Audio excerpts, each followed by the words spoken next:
Many of us are oblivious to the fact that our first months of life were actually spent swimming in urine. The amniotic sac is made up of 80% urine from the fetus. And on average, the fetus releases 2 glasses of pee per day.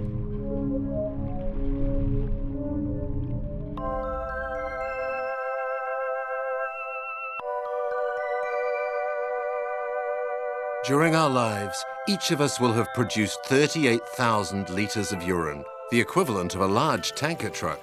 Despite the importance of this matter, urine remains taboo. Today we will go beyond this prohibition, release the cork, and take a wee look at our pee that is more valuable than once thought. In medicine for healing, technology as a source of energy, raw material, and industrial fertilizers. The opportunities of our noble liquid are now the object of many patents.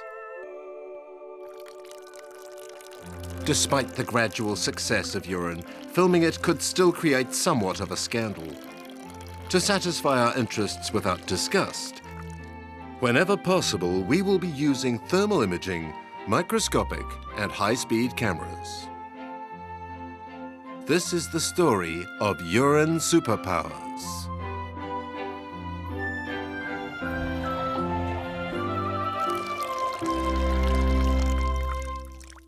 Oui. Yes? Ah, vous avez terminé? Have you finished? Ça y est. Yes, I have. Donc, Do you ever have any leaks when you are active and coughing?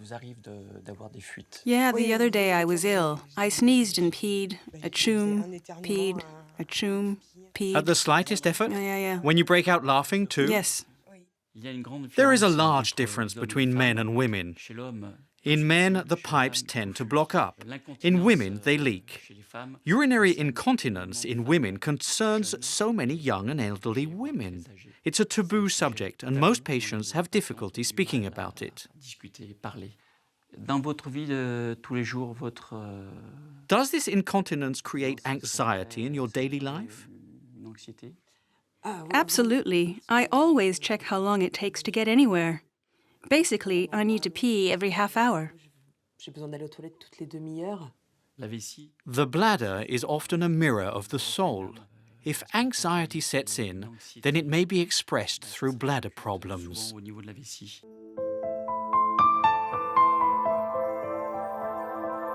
So, doctor, just how does our urinary system work? The blood is cleaned by the 2 kidneys that are the body's filters.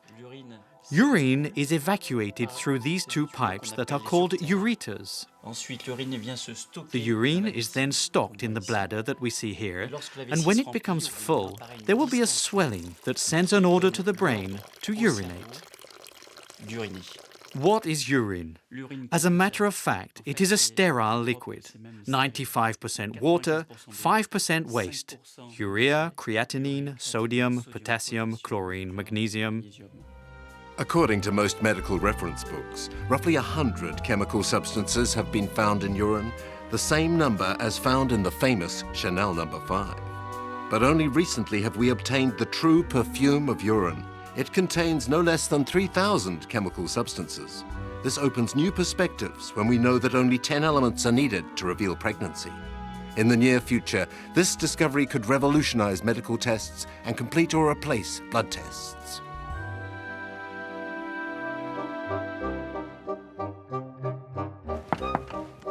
Yes?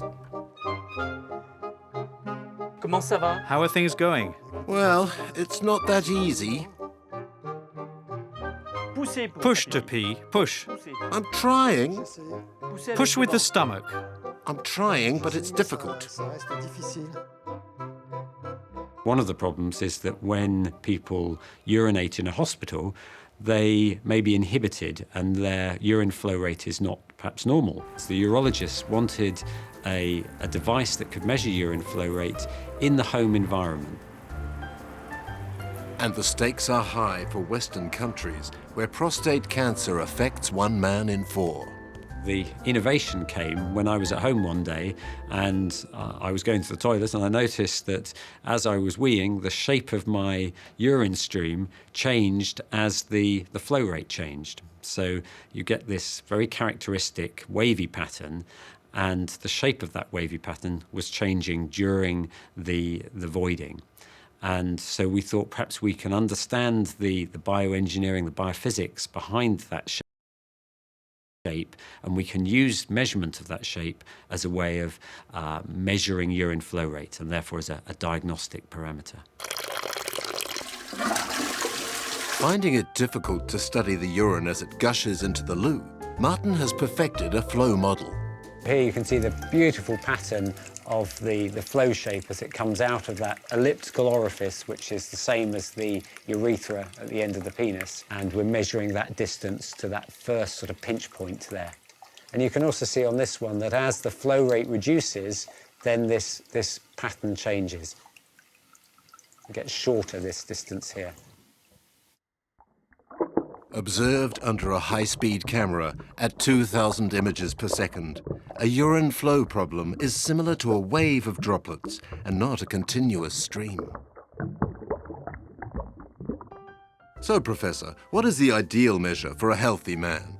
It does depend on how much the urethra opens, but roughly if it's sort of 3 to 5 centimetres in length, then that's a typical normal flow rate. You're looking at a flow rate of around 20 millilitres per second.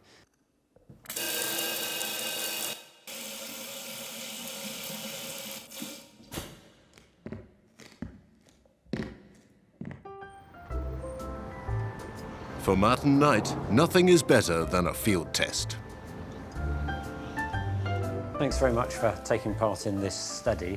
We want you to go in and urinate normally, and you'll see a strange pattern in your urine flow, which is perfectly normal, and we just want you to estimate the distance. This is a picture here. This is the direction of the flow, and we need you to measure that distance, estimate it with the ruler. And it will be the biggest distance that we want you to estimate. Okay? Here's the ruler. You'll need this to estimate the distance. That's that. Thank you. I would like to have a credit card that people have that is about awareness of prostate enlargement, awareness of prostate cancer. So when you go to the toilet, you can just hold your credit card down. You can say, oh yes, that's 3 centimetres, I'm okay. This incredibly simple test could prevent a number of prostate cancers. But our wee-wee conceals many more surprises. One of the amazing things about urine is that it gives you perhaps a chemical fingerprint of a person. So different people will have very slightly different composition to their urine. And so you're able to tell whose urine is which is very interesting, really, that we all have very, very slightly different urine composition. A personalized urine fingerprint. Specialized detectives could use these techniques to track down criminals in the future. Until that day, the police already use urine to reveal pollutants at crime scenes. My dream in the future is that people are more aware of the urine and the urine shape that they produce when they void. And if they then see that urine shape is perhaps abnormal, so if we were able to tell them what a normal shape is, or they see that their urine is changing in any way, then they go and see their doctor.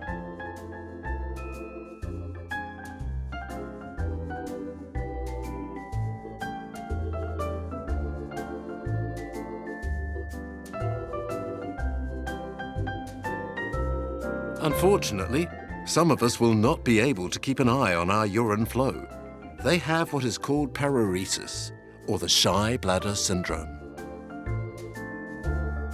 We define shy bladder as being the difficulty or impossibility of peeing around other people. You're afraid that other people are going to see you, are going to hear you, or are waiting for you. So the key issues for me probably are being afraid of people seeing me go to the bathroom. And so if I think other people are watching me, then I'll have a great deal of difficulty going. The other problem I can have is if people are waiting for me, it shuts me down as well, and I am unable to pee around other people. This is also the case of Brad, who suffers from shy bladder since childhood. In a way, it's somewhat like I'm a little confused or I can't think. You know, I don't have any control over my lower part of my body. I mean, the bladder part. I mean, I can control my legs, of course, but I just stand there and nothing wants to happen. I'm froze up inside of me.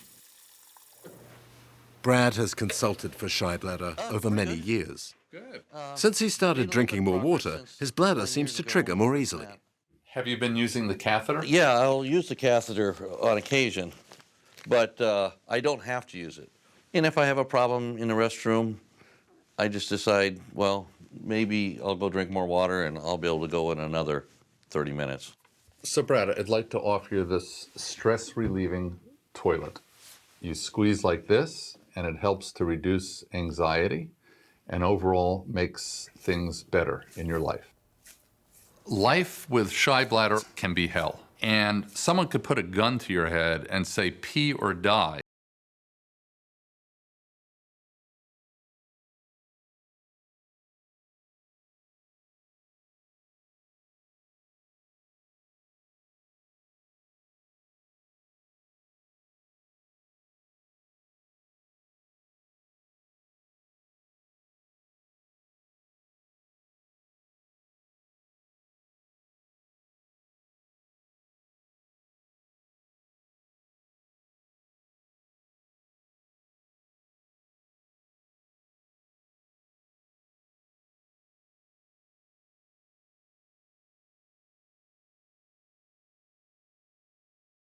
Population is bladder shy.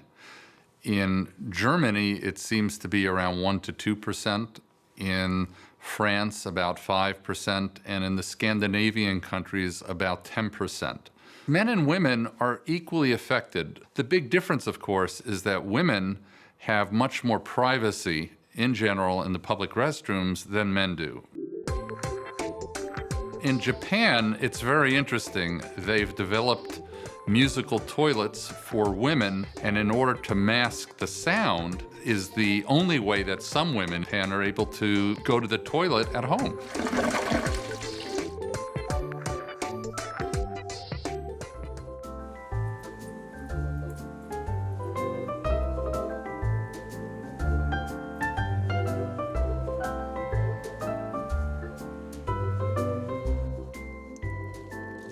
So, doctor, what is the perfect toilet?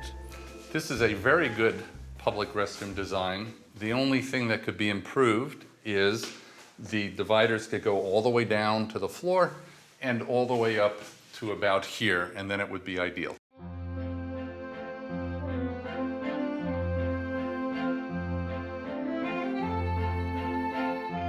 The way we pee can teach us much about ourselves. But quality of our urine is also the mirror of our state of health. And this is not relatively new. It was used right from earliest times. The Egyptians were using it to diagnose pregnancy, for instance. All the way through history, urine has been inspected for disease. You can look at it and you can judge its consistency, its color. You can smell it. Some people have even tasted it.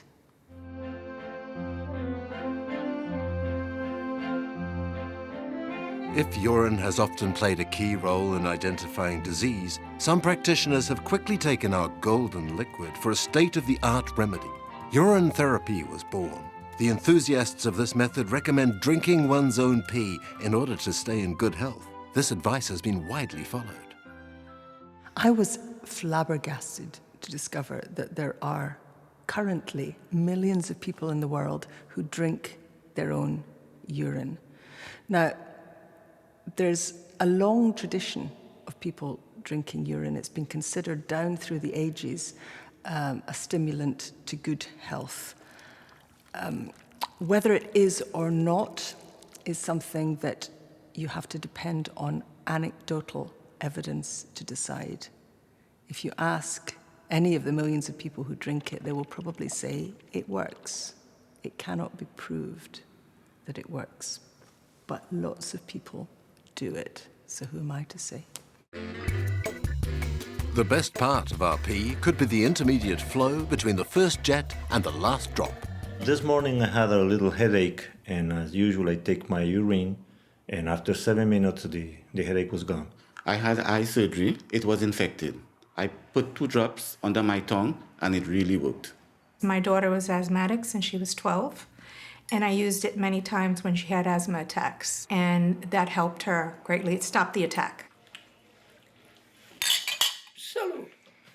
This is my toast to health every morning. Martin Lara is no ordinary consumer. He has been actively promoting urine therapy for over 20 years. I drink a glass of urine every morning because of all the benefits that I know my body will derive from ingesting this fluid. To start with, I always suggest to people that they can take 1 tablespoon or 2 tablespoons in 10 ounces of water or 10 ounces of juice. And start working on the psychological blockage that people have, so that once they realize that this is not going to kill you, then they become a little more open-minded. Then they have no problem improving their health by using urine as a tool to help them monitor and help them compensate, and in the event of an infection, it'll help them develop immunity.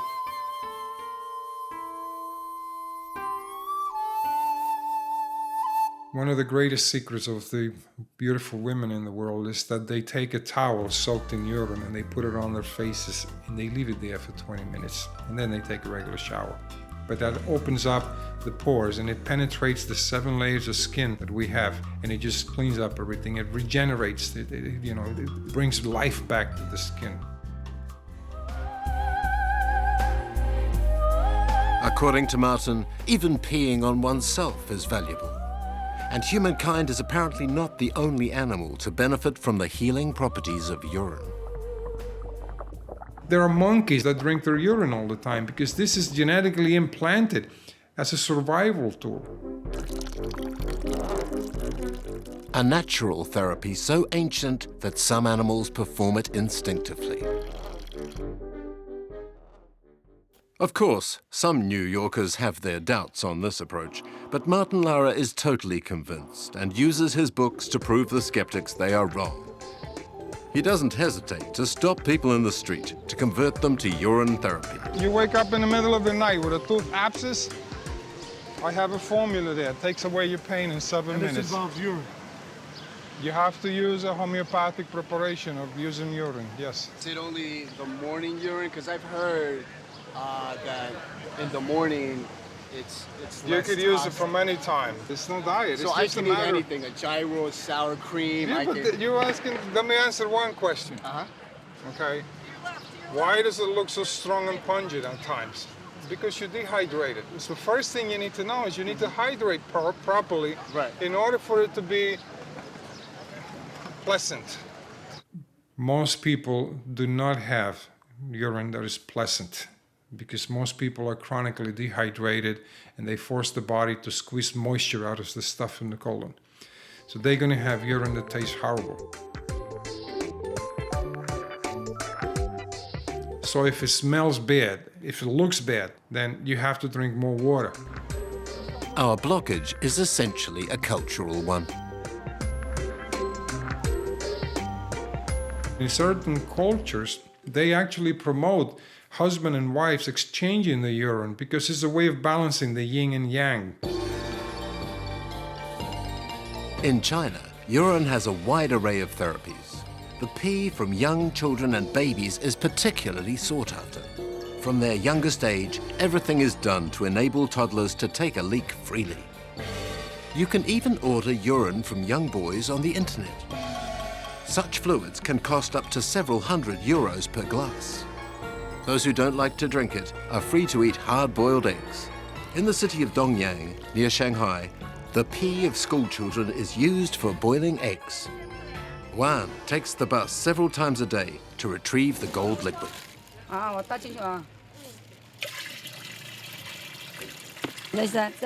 This bucket contains 75 liters of urine, and we can cook 2 large saucepans of eggs. Eggs cooked in urine are believed to have many virtues.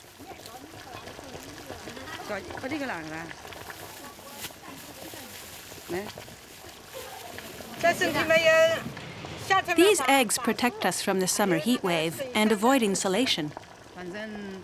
He who has body injuries can eat them too. Our ancestors taught us to use boys' urine, not that of adults, which is bad. He who likes this can accept the taste. It's a little salty, definitely tastes of urine. If you believe, you feel nothing. If you don't believe, you don't like eating them.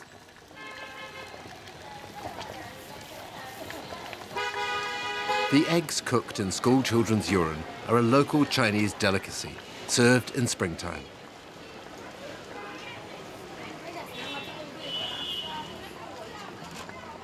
What is the opinion of this Western-educated doctor from Tongnan? From the point of view of Western medicine, it could help kill the microbacteria of tuberculosis and increase microcirculation. Not everybody is able to eat these eggs cooked in urine. People who have a problem with the taste, aches and pains in the joints, and those with a high level of uric acid should not eat them. The village of Wuchuan, near Zan, is well known in China for its centenarian pea drinkers. How is your health? Good. Do you still drink your urine? Yes, for ages.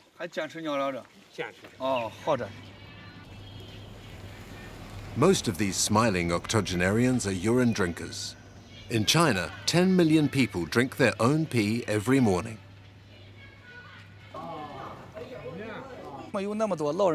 Why do people live so long in our village? Around 30% of us drink urine.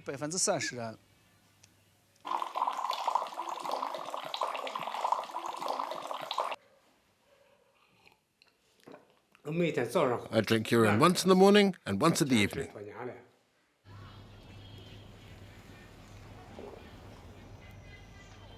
The principal interest of urine for longevity is that there is urokinase in pee that can soften the blood vessels and increase blood circulation. This old man is called Wang Tongcheng. He is over 80 and still travels 30 kilometers by bicycle to deliver his vegetables. Is drinking pee good for our health? The debate remains. Sipped in small quantities, urine is not prone to be harmful for most people. But it seems difficult to swallow that this could be the universal remedy to all our flaws. The few unabashed scientists who plunge into pee occasionally make exceptional discoveries. We have heard, folklores on patients drinking their own urine or urine from other people, and then they live longer. In China, we don't view that as being a taboo. And culturally, as the Chinese, through our long history, we use almost everything for any medical benefits. And urine turned out to be one of those too. Professor Pei and Dr. Pan belong to the Honorable Chinese Academy of Sciences. They have published and patented an original and revolutionary way of creating new cells, stem cells from human urine. Whether urine has hidden superpower, that's a subject, of course, to many debate. But in our case, we knew urine gave us very healthy cells, which can be used to generate high-quality neuronal stem cells, as well as many other stem cells in the future. So to us, that is kind of a magic. When we pee, many cells are released through the kidney and leave the body. Every day, almost 7,000 cells are naturally evacuated without harm and are fully functional. These cells are then reprogrammed to become undifferentiated and will take the form of stem cells. These stem cells are then placed into culture with the feeding cells. Here they can multiply infinitely. They will then become a cell of blood, bone, skin, liver, Neurons? In the future, these new differentiated cells could be transplanted or frozen for future use in order to replace our ailing cells. Until today, science used cells from the embryo in order to create stem cells, but this method has raised important ethical questions. The cells in our urine open a new horizon, though they are genetically more complicated to manipulate than embryonic cells. 这项发明将为我们 This discovery is a great step forward for humanity in our research on stem cells. Our database will enable the production of stem cells of great quality. 高质量的诱导多能干细胞和诱导神经干细胞。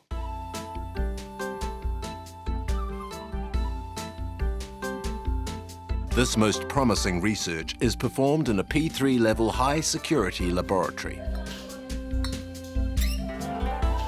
At this point, we have not moved to the clinical testing phase. We should be able to generate the cells needed for repair.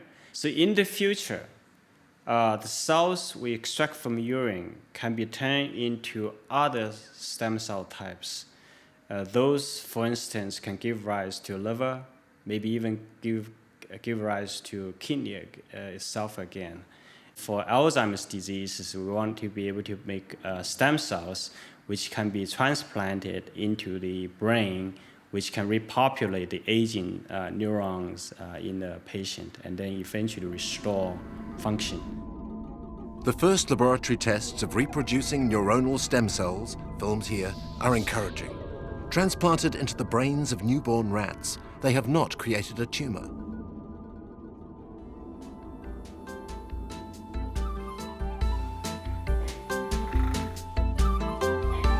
In the future, it will probably be recommended to place a pee sample in a specialized urine bank in order to convert them into neurons at a later date.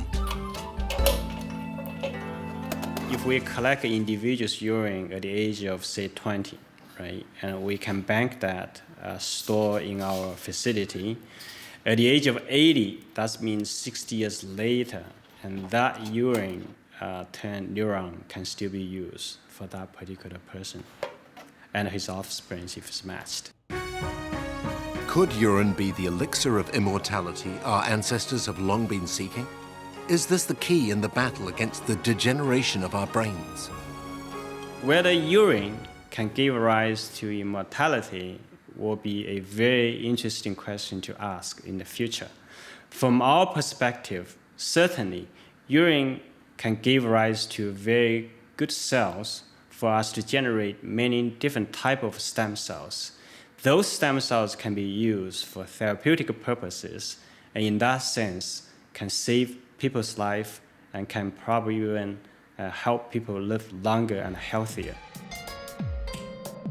Our pee is packed with assets and surprises. Life is full of surprises. For many of us in science, obviously science is also full of surprises. When we first discovered cells are alive in urine, we actually take advantage of this finding and we can turn those urine cells into neural stem cells. That was a very big surprise and a very pleasant one as well.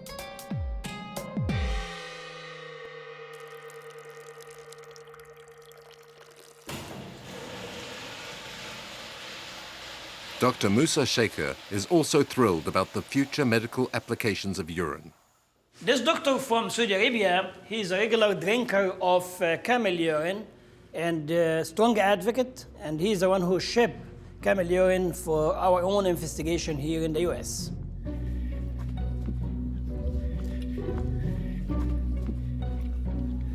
When I heard the story about the potential of camel urine in cancer therapy, I was very skeptical, and I never believed it, and I would never even drink it, of course.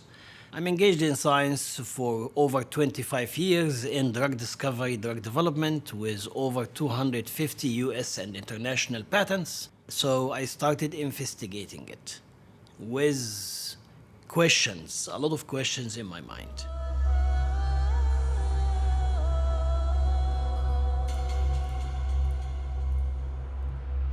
I think there is a lot to be discovered for going back to nature.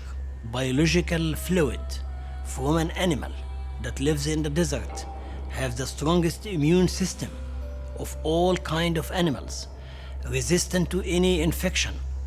And it can survive in the desert without drinking for over 40 days, 45 days. After investigating it for the past 2 years and examining its effect in variety of human cancer types, we found that indeed there is something in the camel urine, regardless of the food they eat. It is independent of the plant. But where do these molecules come from? What we found that this molecule started from a bigger molecule that exists in the lining of the blood vessels within the camel organs. And they continuously produce this active metabolite in a regular fashion. We found that there are fractions within the camel heparin that has a very potent effect on stopping the cancer cell making blood vessels. And hence you can starve the tumor to death. You stop the process of abnormal angiogenesis. Camel pee could become part of the therapeutic arsenal against cancer, but that's not all.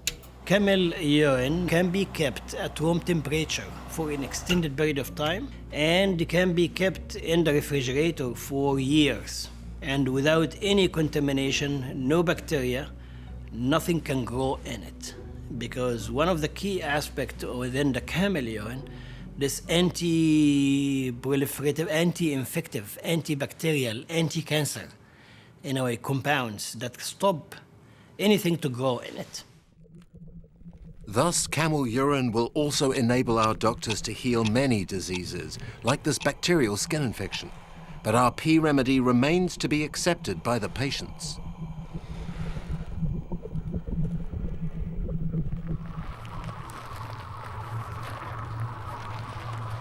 The goal is to develop it in an acceptable pharmaceutical form that can be used by everyone, because I don't think that too many people will drink camel urine. It is probably just a question of time, because urine-based medicine is already largely present and sometimes disguised in our home pharmacy cupboards. Urokinase is a drug that dissolves blood clots and is currently made from urine proteins. Premarin is a drug used in treating menopause. Today's production levels require the daily pee of 75,000 mares in foal. Urine is also used in homeopathy. Various sleeping pills, cosmetics, shampoos or lipsticks contain derivatives of urine like urea. But who'd have guessed that urine is also indirectly present in our food? Plants need nitrogen to help them grow.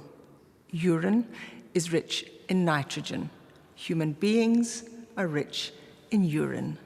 So, isn't it about time we found a more intelligent way of using urine?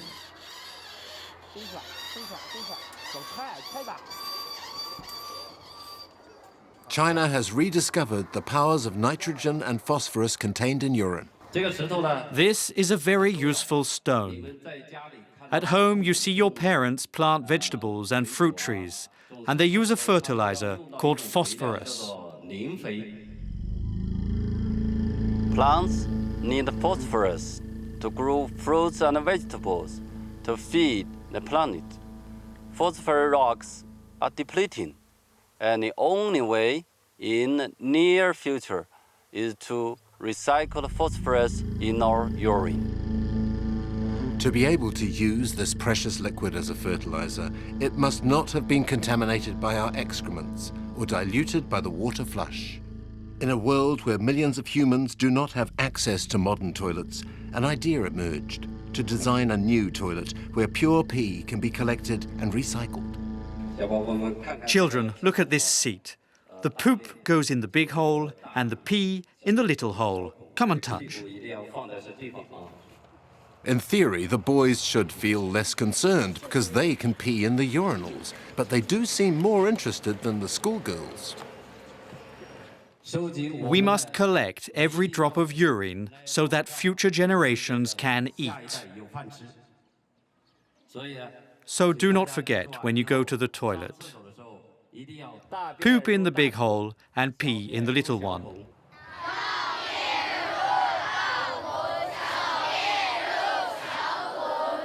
Scott doesn't miss any opportunity to incite the school children to use his new ecological toilets properly. And what better argument than to show them some of his beautiful apples made in urine? Biggest problem of urine today is that we use flush toilets. We flush and forget. We are using too much water. We are polluting too much water. We are wasting nutrients like phosphorus. The phosphorus is quite valuable and rare in the world. So that's the biggest problem of the urine, wasted, polluted water. To illustrate their motivation to Scott, the school children have written an ode to cleanliness.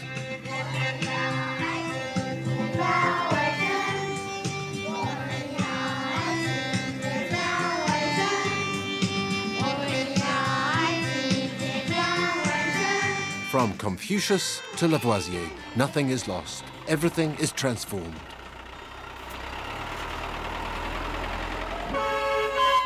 Having collected a full tank of pee, Scott is off to his orchard.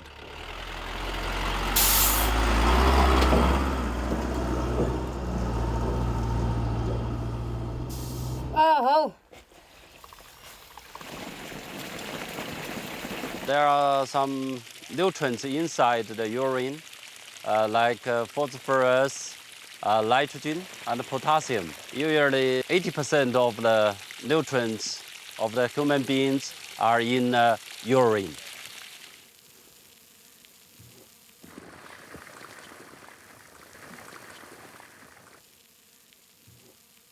In 6 months' time, this beautiful flower will give us juicy apples. With chemical fertilizers and some chemicals like hormones, you can get this non-apple. But with pure urine, you can get a natural apple like this, sweet and juicy. People are looking back to have organic food without any chemical fertilizers, but with urine.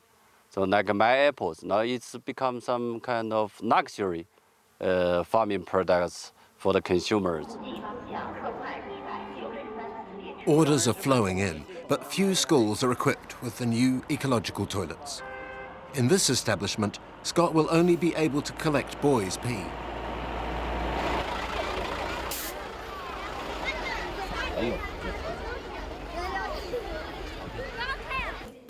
We collect urine from 600 students at this school only, and they produce 300 liters of urine every day. In our program, we have over 30 schools. Totally, I can use it as fertilizers for over 1,000 apple trees and cherry trees.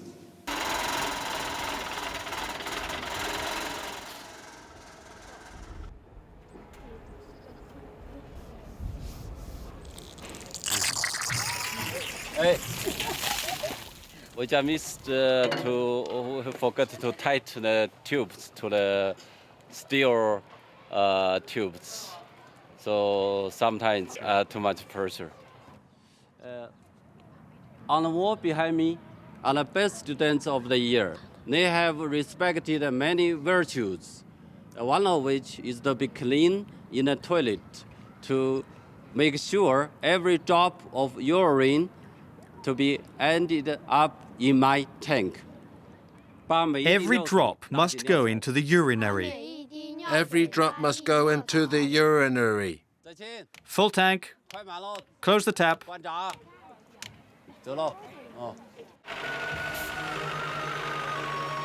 See you soon.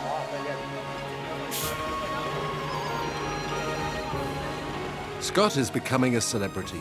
He has succeeded in transforming pea juice into apple juice in respect of his ecological vision for the future. Next priority to collect urine from the factories. So if I could collect a huge amount of urine from a factory, like 20,000 workers, I can grow a lot of vegetables and some fruit for the local people. Back in Europe, traces of hormones can be found in our urine and in that of farm animals. This does not encourage the spreading of pea in our fields. Current research is trying to solve this problem. Jess Thompson, an entrepreneur in Denmark, has new ideas about recycling the abundant and polluting urine from pig farms. One pig gives you average 3 liters of urine per day. And if you have a farm of 10,000 pigs, it will give you 30,000 liters of urine per day. And 3 to 4% of that is urea, which we can go sell, or the farmer can go sell to the industry. Many products contain urea, industrial products. It's all the way from production of a certain type of plastic, going to paint, glue, wood production. The list is huge. Jess often visits Danish farms to check up on his urea collecting installations. Normally when you get into a pig barn, you will actually stop breathing because the smell is so strong, so you can't breathe. And this is ammonia. Here we separate the two fractions, the solid and the liquid, and we avoid transforming of the urea into ammonia. It's a lot better for the animal. The filtration process takes place inside these containers.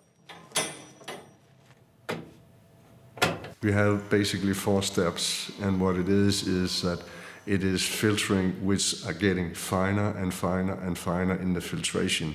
And the final one is a nanofilter. The urea molecule is very, very big, so it's very easy to split from all other kind of stuff. So after the nanofilter, we actually have a liquid containing the urea.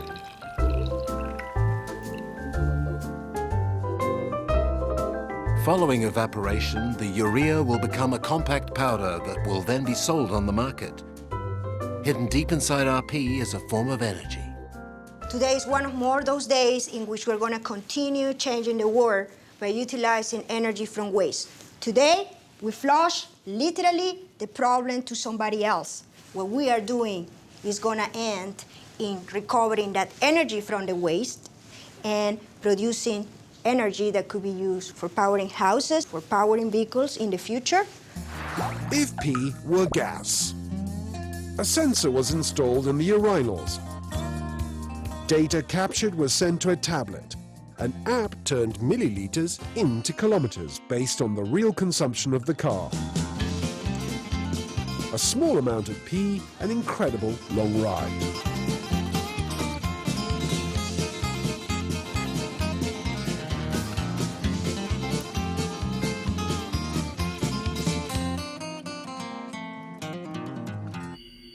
But just how does our golden liquid turn into a green source of energy?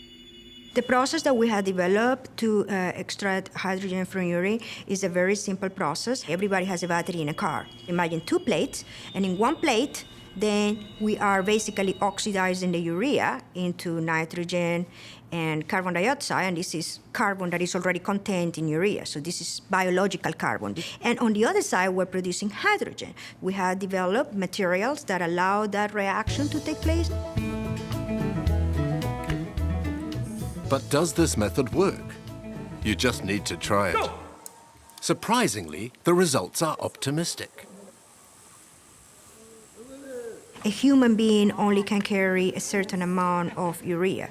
So, for example, the amount that is contained is not sufficient to run a car.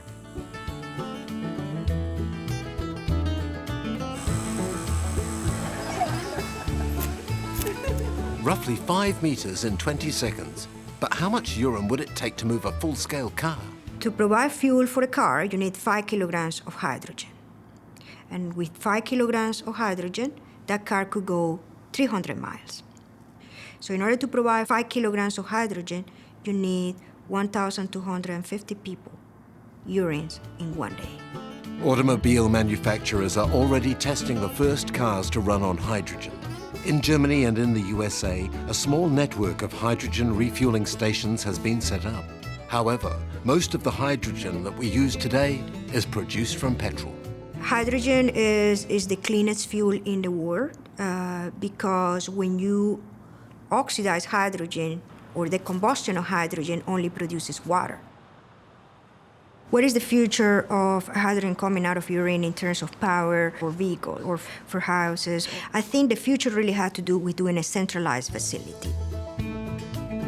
In the future, urine washing machines will clean our pee and produce hydrogen. A prototype has already been put together, called the Green Box. On this tank here, we have urine as it comes. It could be your urine, my urine, the urine of an animal. And what we do with the urine is we pass it through our machine, the Green Box, and the Green Box transforms the urine and make it hydrogen, which we can see is coming out of here, the hydrogen bubbles, and we're harvesting that and making it electricity. This machine produces 50 watts and at the same time provides a bucket of clean water, avoiding the cost of waste treatment plants that consume vast amounts of energy. As an example, the wastewater treatment facility in Washington, D.C. consumes energy equivalent to what is being used in 2,000 houses just by removing ammonia and urea, that portion. So with our process, we can reduce that to 50%. So that means only equivalent to 1,000 houses. And on top of that, because of the hydrogen that is produced through the process, you could also provide electricity to 500. So what that means is from 2,000 houses, we decrease it by 75%. A urine recycling system is being installed at the full-size waste treatment plant in Athens, Georgia. So the Green Box is going to be located over there, where we're going to be treating the ammonia of the urine through the machine in this case. So it's coming out of this tank, one of these tanks? Right, so we'll get the ammonia, clean it, and make the hydrogen. Right. All right, sounds good. Well, it really feels great to have an idea that started in the lab, in a piece of paper, that finally is coming into fruition. This is a real case application of the Green Box. It's the first time that it's going to be located in a real facility, the Green Box, able to producing hydrogen and clean water. It's one small pea drop for Geraldine, but a giant recycled drop for humanity. And at the University of Ohio, there is no lack of ideas, nor of urine. The beauty about this technology is there are applications everywhere, here on Earth or even out of in space. When you think about two life requirements out of in space, you think that you're going to have energy and you're going to have water. So by urine, you're basically providing the water and some of the energy it needs. So this technology has applications in outer space as well. 2, 1. In urine, there are superpowers which we could use for the future to drive our cars and to lift off rockets. Mike Jetten is a professor of microbiology at the Institute for Water and Wetland Research in the Netherlands. He discovered a bacteria that is capable of transforming urine into fuel for rockets. Anamox bacteria are very unique bacteria. They are the only ones who can unlock the energy in urine converted into hydrazine. The energy in hydrazine looks very much like hydrogen. Having gobbled up the ammonium in ammonia, the Anamox bacteria then produce a combustible known as hydrazine. The scientists have isolated the protein that produces hydrazine fuel. Under the electron microscope, they study its tiny secrets. Here you see the Anamox cell surrounded by the cell wall, and inside the Anamox cell you see the organelle where all the enzymes are that can convert urea into the rocket fuel hydrazine. It takes a lot of energy to launch a rocket. The entire population of the Netherlands, roughly 20 million people, need to pee for a whole day. We have to collect the pee of all those people. And with the energy in that, we could lift off a rocket. If Mike Jetton already has his head in the stars, he is not a dreamer. He has been awarded the prestigious Royal Order of the Netherlands Lion. We have identified the enzymes, we know the genes involved, but it will take 5 to 10 years to unlock the energy with these bacteria and with these enzymes.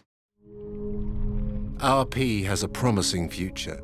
Industrial applications of tomorrow's world include medicine, health checks, fertilizers, batteries, plastics. There seems to be no limit to practical usages of urine. There is not enough urine in the planet to run the whole energy needs of the planet. However, it will be an important contribution, so it will be part of that green energy portfolio.